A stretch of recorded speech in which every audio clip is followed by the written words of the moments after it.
So what we're doing today is putting a little path in. We've widened the path, added a engineering brick just to make it wider. It's just a bit narrow. And then what we're going to do next, because there are various trip hazards, we've patched in a piece where there was a trip hazard of concrete, and then we're going to resin bond the whole surface. We've got a nice even surface throughout. So with the resin bond, now we've only got one batch, so we're not using the forced action mixer on this one. We're going to use the power mixer. It's not as good as a forced action mixer, but you know, if you've just got a little area to do, it does work. So we've got 3 bags of the bigger gravel. That's about the 8 to 10 mil. We've got a bag of 1 to 3. So what I've got is 3 buckets, 3 plasterers buckets.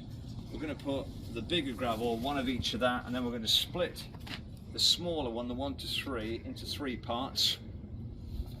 Then again with the sand, with the binding sand, split that into 3. That will go in each one. That will go in at the end actually. And then we'll mix the resin up. The resin will have about a minute mixer with the paddle mixer.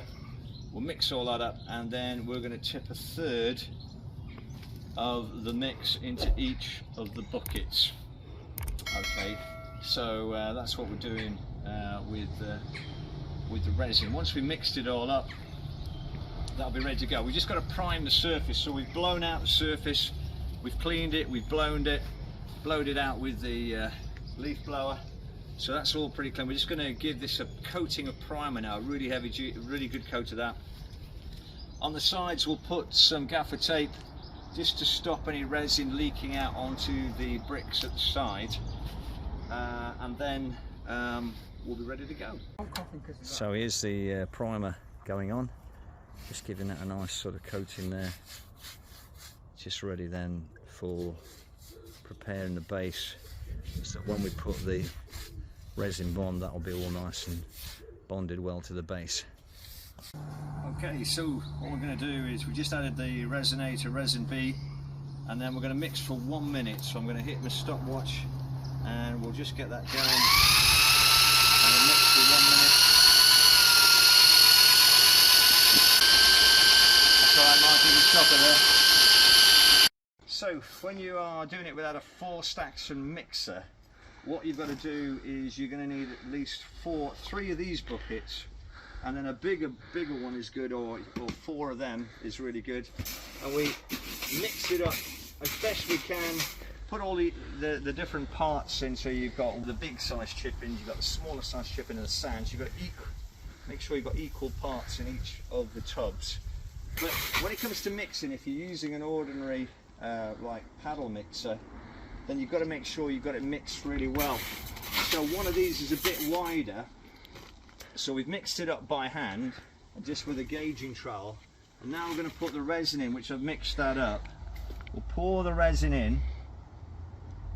Okay, you will get a bit more because this will all run down, and you'll get some more out of that. There's a little bit in here which is just the last drops actually. So again, what I've done is each one has got exactly the same amounts of resin, and then with your mixer, then you can mix it up.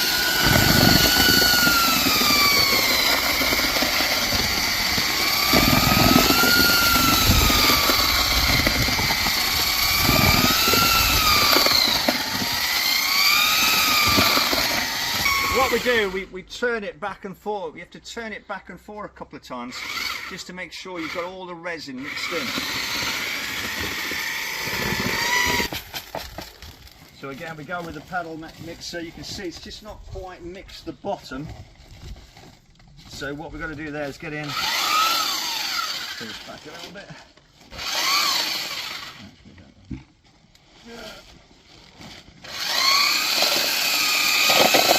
Got to have a nice even consistency. It almost like melts when you go through it.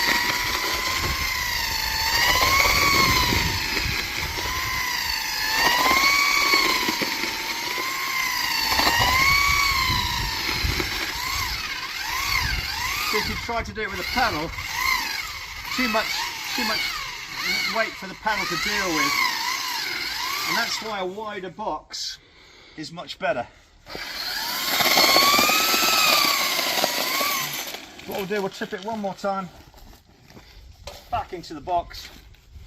The last time, a little bit in the corner, isn't quite mixed. So again, we'll just get that last little bit.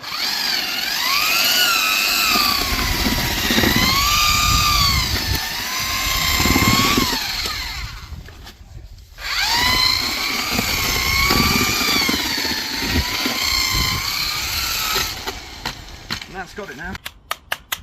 So what I'm doing is just kind of floating it off. Just lift the front end and drag it. Occasionally, I'm just packing it in a little bit,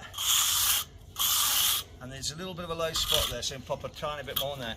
Got to keep this clean, so what we do is we have a little bit of white spirit. Just keep the front edge clean in the white spirit. I'll just get my next batch ready here with a path. Just needs a couple of little tiny bits. You can sort of crouch down. I can see, you know, there's just a little bit of a low spot. There's a little bit of a piece missing there, so we're just going to pop a little bit in there just to get that. And it kind of finds its own level, really. You can pack it in a bit, and then you really want to seal it off at the end. Make sure it's nice and get a good finish on that. So you've got to check it all to make sure that it has packed down a little bit there. Just a little tiny bit, not much, but just enough there. Again, pack that in. Keep that nice and clean, so it's sort of so the initial part, you can use a plastic float for the first part if you want. You don't have to use a metal float. Just tip a little bit out. Okay, I'll pop it back a bit. A little bit more there. And then, now with this, of course, you can keep mixing it. Give it another little mix if you want to with the paddle mixer, because you're not getting as good a mix as you do with the forced action mixer. There's no doubt about that. So any opportunity you get where you've removed some, you can with a paddle mixer just give it a bit more. So what I'm doing here, I'm just roughly kind of leveling it out. So you either use plastic float or this float, steel float. Get it reasonably level, like that. Make sure you're into the corners. Just going to level it up a little bit, patting it up and down, but generally speaking we can usually just do it by lifting the front edge of the trowel, moving it around, work it into the corners, work back from the corners so you've got a nice tight edge.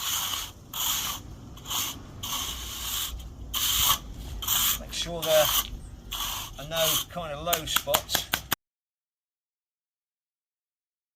So there we go, we just got the resin bond path in, and sort of neatened that up nicely, and that will go off, and it makes a nice contrast, nice natural product in the garden. And one unit of that is about 120 quid. That's the 3 bags of the big gravel, one smaller, and then you've got your quartz to go into it, and then your resins, and then of course you've got delivery on top of that. So it does mount up. It's not a cheap option, but it does look nice.